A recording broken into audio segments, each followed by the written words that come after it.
Bonjour à tous et bienvenue sur cette nouvelle séquence dans laquelle nous nous intéresserons en premier lieu aux spécificités de l'outil Plume pour ensuite explorer l'outil Largeur et enfin terminer par l'outil Crayon. A tout de suite.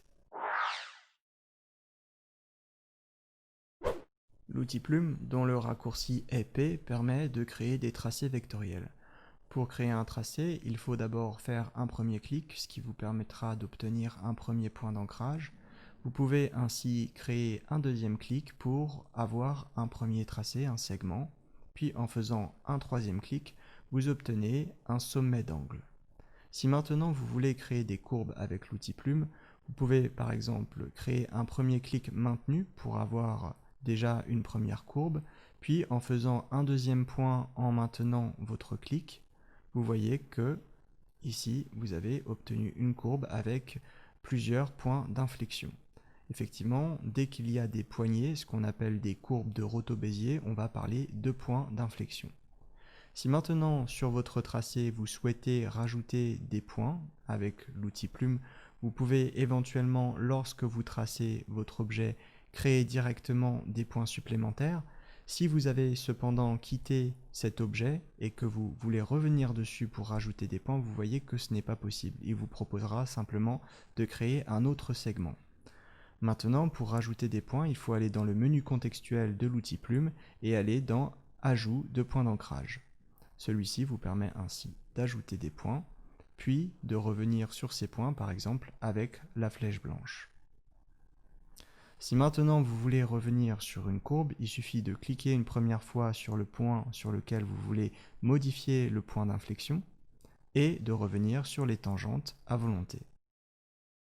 Autrement, il est possible d'utiliser l'outil de suppression de points d'ancrage pour par exemple supprimer un des points d'ancrage. Si vous voulez revenir sur une courbe rapidement, vous avez aussi l'outil point d'ancrage qui vous permet ainsi de casser la courbe de Roto-Bézier et de revenir sur un point d'ancrage simple. Il est aussi possible d'effectuer cette opération à l'aide de l'outil flèche blanche. Vous sélectionnez alors le point d'ancrage que vous désirez modifier, puis vous allez vous rendre sur le panneau de contrôle afin de convertir le point d'ancrage en angle ou en point d'inflexion. Afin de mieux comprendre comment fonctionne l'outil Plume, nous allons essayer de décalquer cette image qui est un JPEG que j'ai importé dans un calque à part verrouillé. Nous avons créé un calque dédié qui s'appelle Olive. Nous allons donc nous approcher, puis utiliser l'outil Plume pour ensuite créer un premier point. Je vais me déplacer ici, je vais faire un clic maintenu pour créer ma courbe.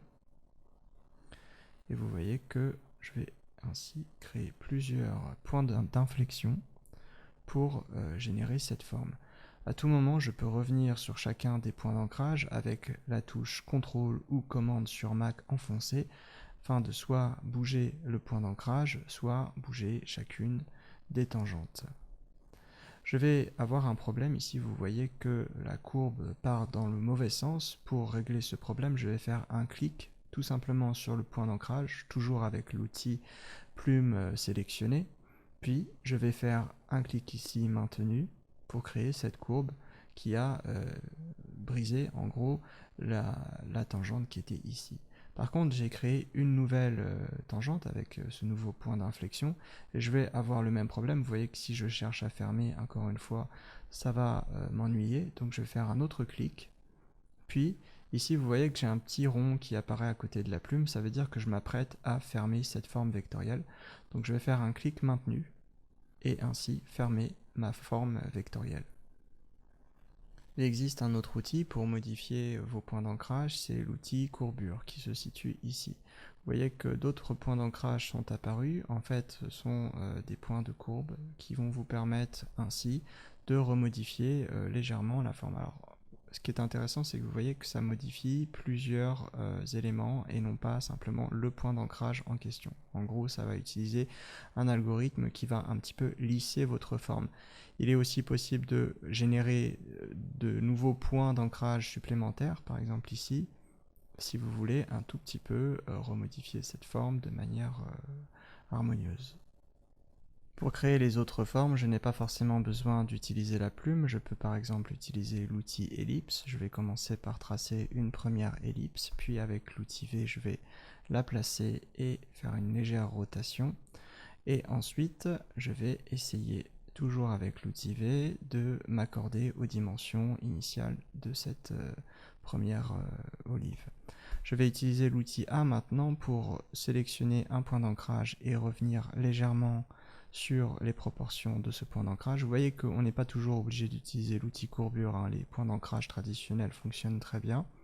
Puis maintenant, je vais essayer de créer cette forme qui va nécessiter plusieurs méthodes différentes. Donc la première méthode, ça va être tout simplement l'outil plume. Alors je vais verrouiller cette forme et je vais créer un calque que je vais appeler reflet. Puis je vais faire un premier point ici, un deuxième point ici en maintenant. Vous voyez que je crée mon premier arc de cercle. Je vais cliquer ici pour casser cette courbe, parce que sinon ma courbe continuerait harmonieusement vers un autre endroit.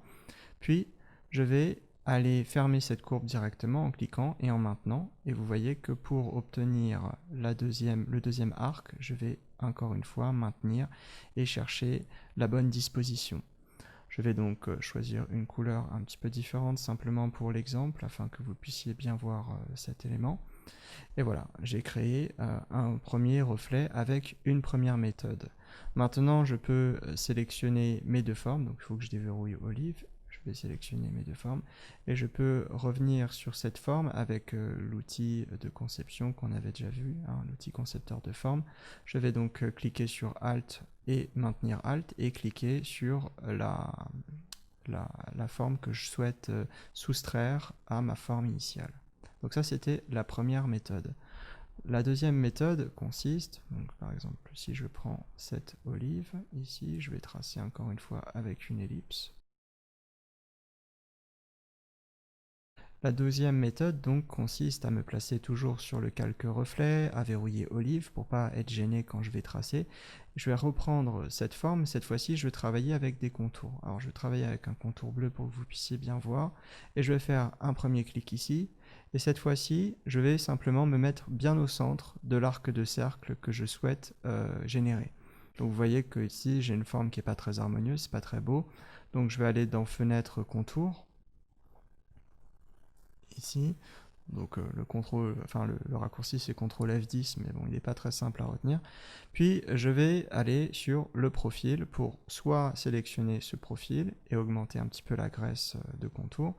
Je peux aussi avoir des extrémités avec des bords arrondis. Alors là, c'est pas très visible, hein, mais ils sont arrondis, ils sont juste très fins. Soit sinon, par exemple, je peux prendre ce profil et là, on verra mieux déjà les bords arrondis. Donc je vais rester sur 4 et puis éventuellement je reviens avec la flèche blanche sur mon tracé pour que ça soit plus en accord avec ce que je voulais au départ. Vous voyez, ça vous permet d'avoir rapidement une forme assez agréable. Maintenant, il faut savoir que c'est un profil, donc c'est un style qui est un aspect. Donc je vais aller dans Menu Objet et je vais décomposer l'aspect si je veux avoir non plus un tracé de contour avec un aspect de style, mais avoir bien un tracé de remplissage avec simplement une forme qui est contourée par un vecteur et qui est un aplat. Je vais donc déverrouiller cette olive, je vais la sélectionner et encore une fois avec l'outil concepteur de forme en maintenant Alt, je vais supprimer cet élément.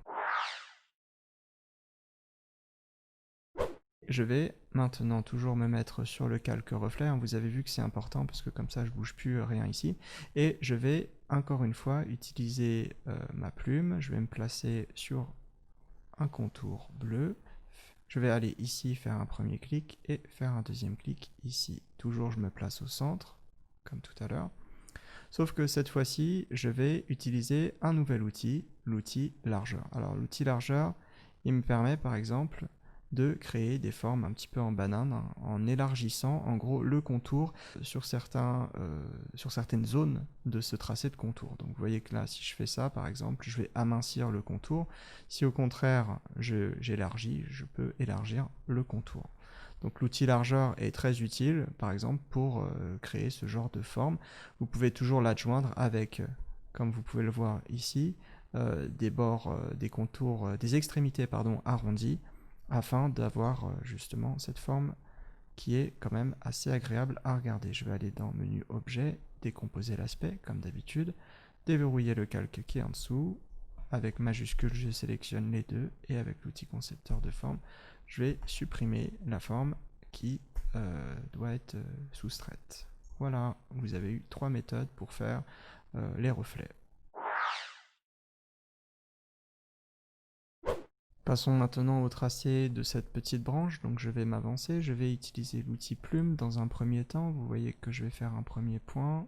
Ensuite je vais sélectionner ici et je vais faire cette première courbe. Je vais ensuite créer une courbe. Alors là je vais être confronté à un problème. Nous avons déjà vu avant que lorsque je fais par exemple une première courbe ici et que je fais un clic maintenu, je peux avoir un point d'inflexion. Mais le problème, c'est que on a vu qu'on pouvait relâcher, cliquer sur ce point d'inflexion et revenir ensuite sur la forme. Alors c'est utile de le faire comme ça, mais je vous montre une technique. Vous pouvez aussi maintenir votre clic et tout en maintenant votre clic, vous pouvez appuyer sur Alt pour modifier la tangente de ce point d'inflexion. Si jamais vous êtes gêné par votre aplat, je vous rappelle que vous pouvez rapidement revenir sur un tracé de contour ainsi et continuer votre tracé. Alors je vais me mettre ici et je vais rapidement faire une courbe ici, ici. Éventuellement, je ne vais pas la faire très bien cette courbe, je vais directement la faire ainsi parce qu'on va revenir dessus. Alors, brièvement, vous pouvez par exemple arrondir les sommets, ce qui déjà améliore nettement votre forme. Maintenant, vous voulez une forme en aplat, et vous voyez que cette forme est un petit peu anguleuse, un petit peu disgracieuse, donc on va utiliser l'outil crayon. L'outil crayon, si je double-clique dessus, je peux le paramétrer, et vous voyez que je vais mettre un arrondi assez conséquent. Je vais mettre OK. Et maintenant, je vais essayer de suivre ma forme, donc je la sélectionne bien, cette forme. Je prends l'outil crayon, je vais suivre ma forme, et essayer d'arrondir un petit peu manuellement le tracé. Donc je vais le faire ainsi, très légèrement, vous voyez, et automatiquement il va arrondir ce tracé. Je vais faire la même chose de ce côté, donc je me mets bien au bout, hein, et je vais faire simplement un petit arc de cercle, et vous voyez que c'est déjà pas mal. Vous pouvez aussi revenir sur la forme dans son ensemble, ainsi, donc peut-être un peu mieux quand même. Alors c'est assez difficile avec la souris, c'est déjà une opération qui est un peu plus facile avec par exemple une tablette, hein, bien sûr. Donc voilà comment créer avec l'outil crayon des formes un petit peu arrondies. Vous pouvez ainsi revenir aussi sur certaines parties de vos olives si vous le désirez avec l'outil crayon.